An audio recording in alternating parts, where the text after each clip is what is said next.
Hey, welcome back to another episode of Let's Play Dead in Vinland, the game where we debate 100 feet or 100 miles. Which is more which is more annoying to have to move? That's the question we brought up in the last video, if you recall. Oh, and also, I did in fact beat Chrono Trigger. I joined forces with Magus, and which resulted in Frog not avenging his former master and turning back into Glenn, and he remained Frog in my closing cutscene. Spoiler alert: there's two possible outcomes for Frog from 1995's Chrono Trigger's SNES classic JRPG Chrono Trigger. Great game, my favorite RPG of all time. Put that story to rest. Next story: 100 feet or 100 miles. I don't know. I said in the last video I once only had to move a great distance once, and I think that's actually not true. I think it was actually twice. Once. Where is that stupid dog? Still peeing in the shelter, I presume? Not there. Hey dog, come here. I have some treat for you. Today's coffee grading, by the way, my treat. Brewed from some coffee. It's a solid 7.4 out of 10. That coffee. Yeah, that's a decent coffee. Hey Moira, have you seen the dog today? No. Humph. I'm starting to get worried. This dumb dog could have fallen into a ravine or whatever. Kari started looking for the dog, nowhere to be seen in the camp. Her heart began racing as she was calling for him in the nearby forest. Valor, where are you, dummy? It's not funny anymore. Come back now. What the? Kari slipped on some moss and fell into a ravine. She tumbled multiple times between rock and thorny branches.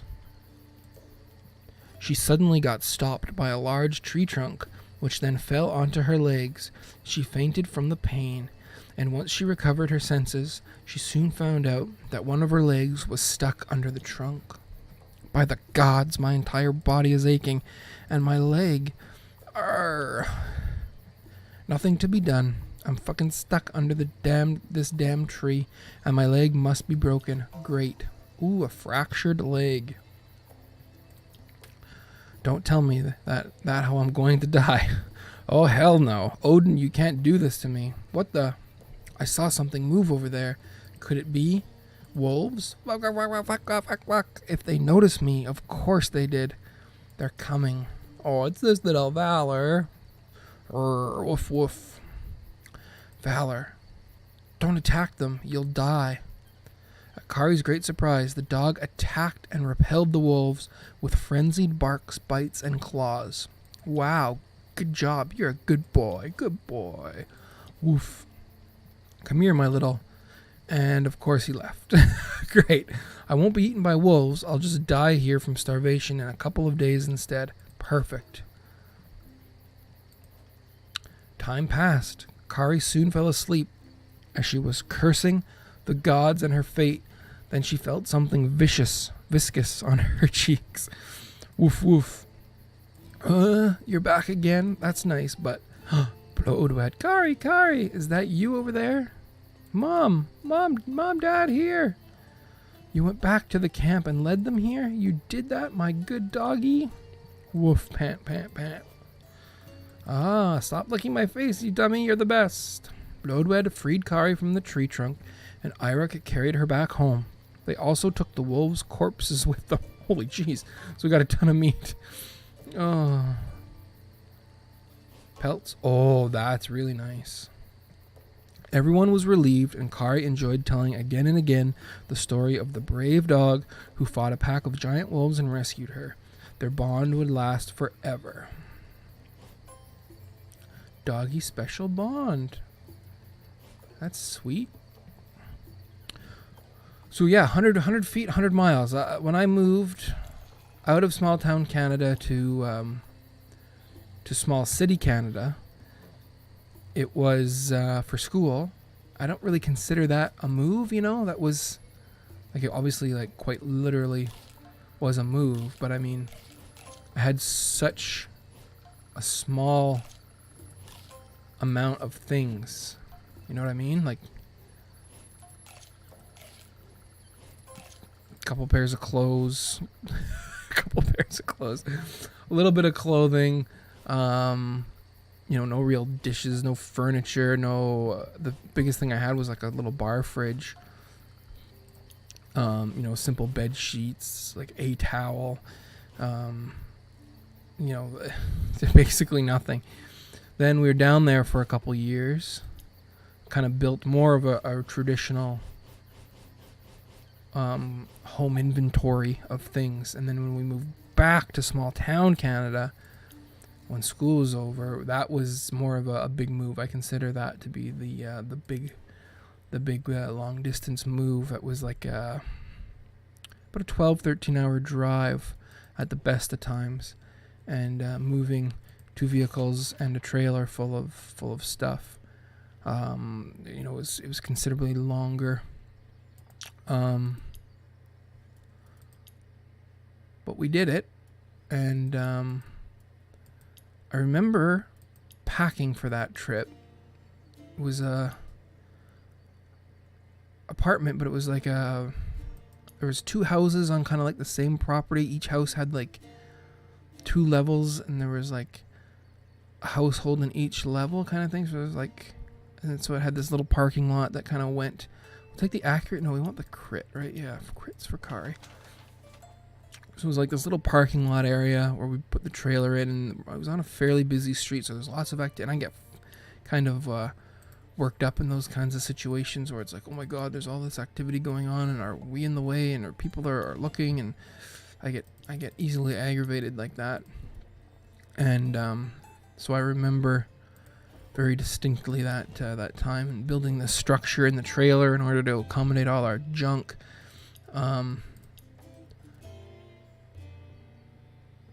We could do this random special item if we just we need 90. We could conceivably get it. No, we will get it because we'll get guaranteed 10.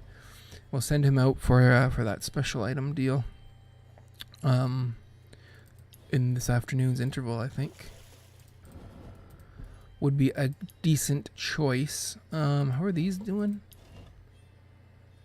Yeah, I guess they'll be okay. 20. No, we want 27. Yeah, so they're going to be over.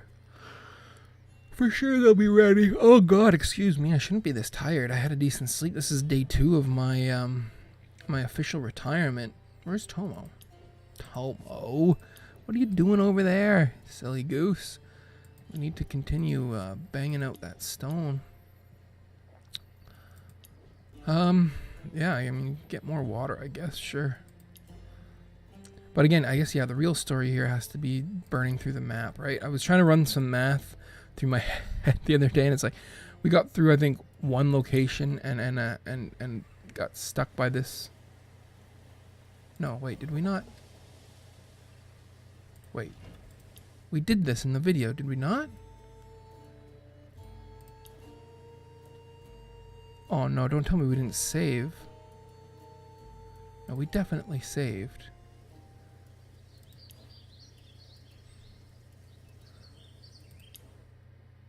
This...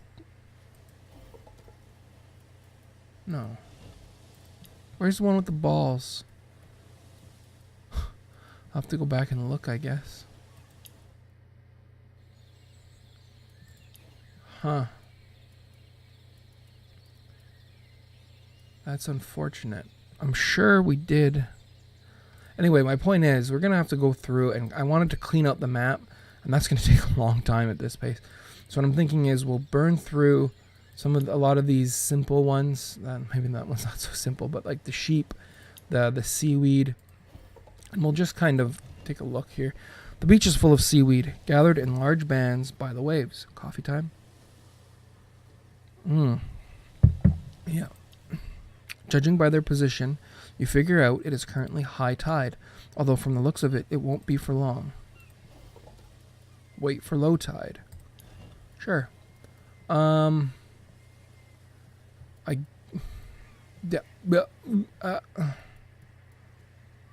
guess, Kari. I don't know.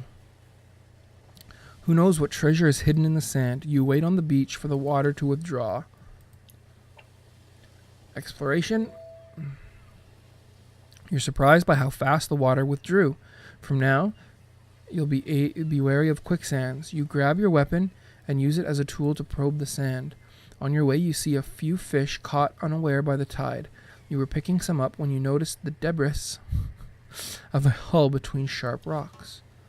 Okay. Now that's interesting. In the sand between the rocks, you find several undamaged bottles. It was worth the walk. Ah, cola potions. Mead. We're gonna have to get like totally potioned up and buffed up for the fights. Let's check our quests real quick. Convince him to find a curse. We gotta fight him. We gotta find a daughter. Look for a clue for the strange blue woman. What is this? An ominous gate. That doesn't look simple. Mushrooms. A lot of big colorful mushrooms are growing here. Lie in wait. Eirik can lie in wait. You lie in wait for any animal attracted by the mushroom fragrance. After a while, a bunch of fat red squirrels come and start to stuff themselves with mushrooms. You take the opportunity and a big rock to crush the skulls of some of the less energetic ones. 7 raw meat. Wow. Okay. These little guys, these are the little raccoon. I don't want to do anything with them. We're going to leave them be. Inside a trunk, you see a family of small furry animals sharing a meal. They look funny, like wild cats but with masks. They take a bite, then clean their muzzle and paws of some sticky red juice. I don't. They're going to stay just fine. They're good there. A forgotten barrel. A few barrels are lying on the shore. A lost shipment from a merchant ship, maybe? Okay. Search around. Wow, if only his scavenging was better. Boldwood doesn't get to do many of these. You decide to bring the only barrel still intact back to camp to share the resources it may contain with everyone. The barrel is heavy. It will be tough. Wait, did I say take the barrel or search around? Roll it. It's going to fall apart. It's a real pain in the ass, but with a bit of sweat, you manage to trundle it back in one piece. We just got wood. Oh, wormwood ointment. You are so altruistic. The gods will bless you. Well, if you say so. There's no reason we couldn't have done that ages ago. A strange device. You've never seen this kind of device before. The bottom area consists of a tightly shut, large, sturdy box with no apparent lock, connected to a massive wooden wheel. You wonder who is the sick mind behind this extravagant design. The weird device is covered in runes. Okay. We'll check that rune with our wisdom boy here. Each rune is a letter of the alphabet, but each rune also has a full name with a hidden meaning. But what's the name of the R rune? Try to remember. This is the 5th rune, Rado, the rune of the riders. Remembering this, you gain a new understanding of the device. Rado embodies movement, the journey, but it implies the traveler's path will be full of surprises and requires some efforts for them to keep going. It reminds you of your situation. If someone read your runes a few weeks ago, you're pretty sure a Rado rune would have appeared.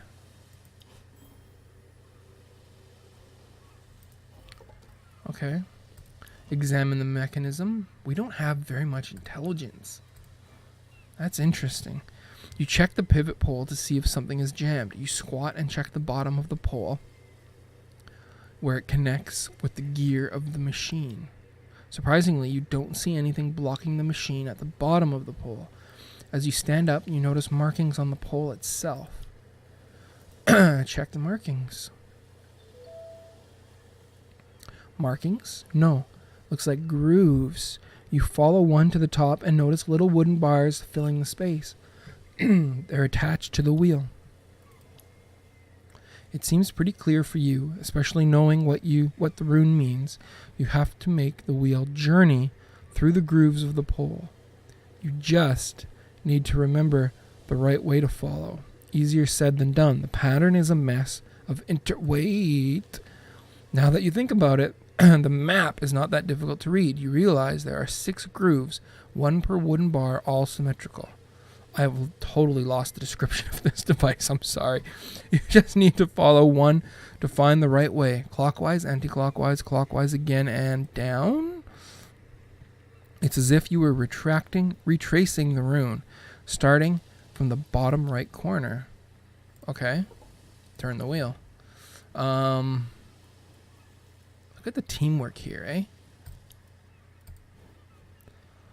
You place your hands on one of the handles and push, but the wheel doesn't budge. Is it jammed? You try again, but still the wooden device doesn't move an inch. Think about the rune. The rune embodies movement through efforts. Does it mean you have to put all your strength in it? That's worth a shot. Oh god. It was clockwise, anti-clockwise, clockwise again and down. Clockwise with all your might. At last, you feel the wheel tremble. This emboldens you and you push even stronger. You push so hard you're close to popping a vein on your forehead. You hear a soft click and the wheel starts moving laboriously up the pole. It comes to a stop pretty fast though. The wheel is still trembling a bit, but you feel you've hit a peg of some sorts. Anti-clockwise. You pull the wheel anti-clockwise with all of your might. Once again, the wheel trembles. You're so close to making it move. It's hard, but one step at a time, you feel the wheel moving your way, slowly sliding up the pole. A few steps later, another peg hinders your progress. You're sweating like a pig. Clockwise. And then down after this. The wheel trembles as you muster more strength to push its handles. You plant your feet on the sand to make it easier. You almost lose your balance as the wheel finally jumps over the peg and slowly moves up the pole. A few steps later, you stop encountering another peg. Your breath is fast and shallow.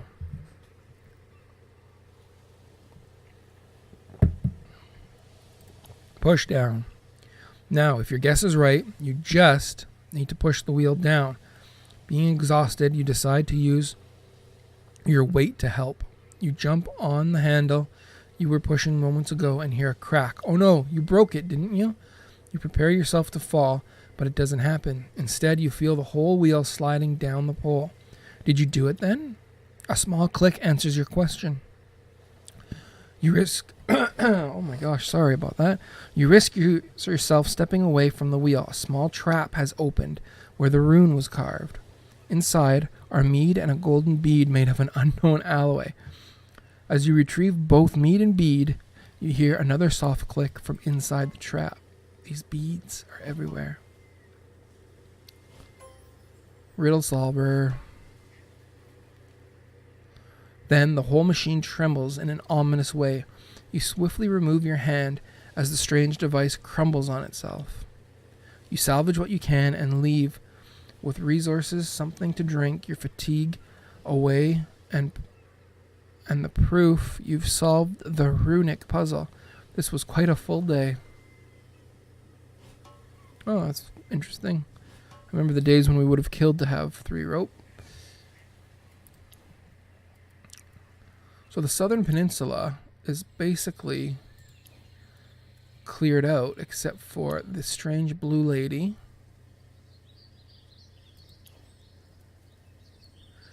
At the ominous gate. We're leaving the raccoons alone because we're not savages.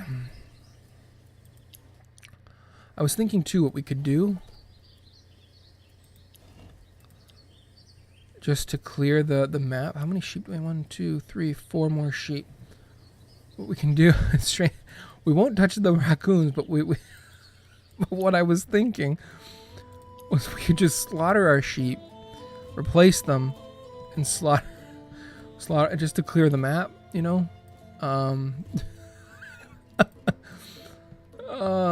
Yeah. Or we'll just leave them on the map, I guess.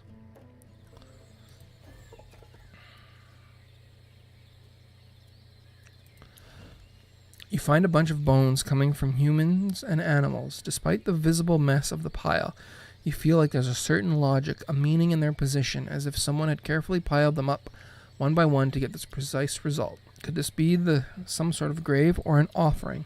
We've done this one before.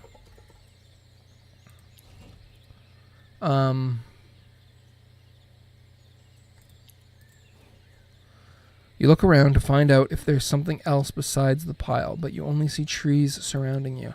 The atmosphere is strange. You feel like the forest is watching you and is waiting for something to happen.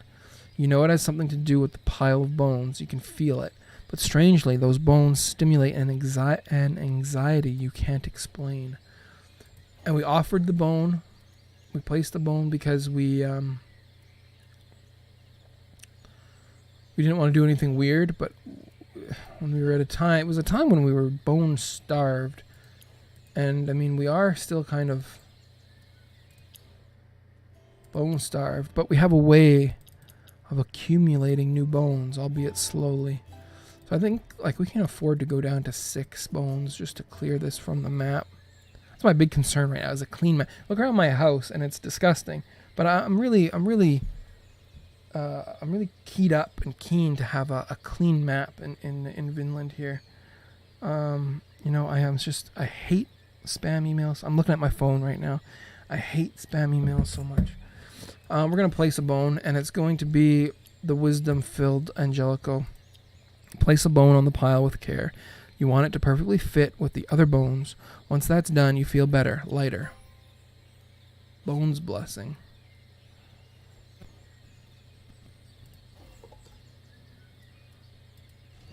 All right, then. It doesn't disappear.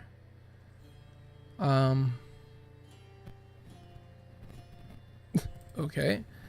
I don't know what.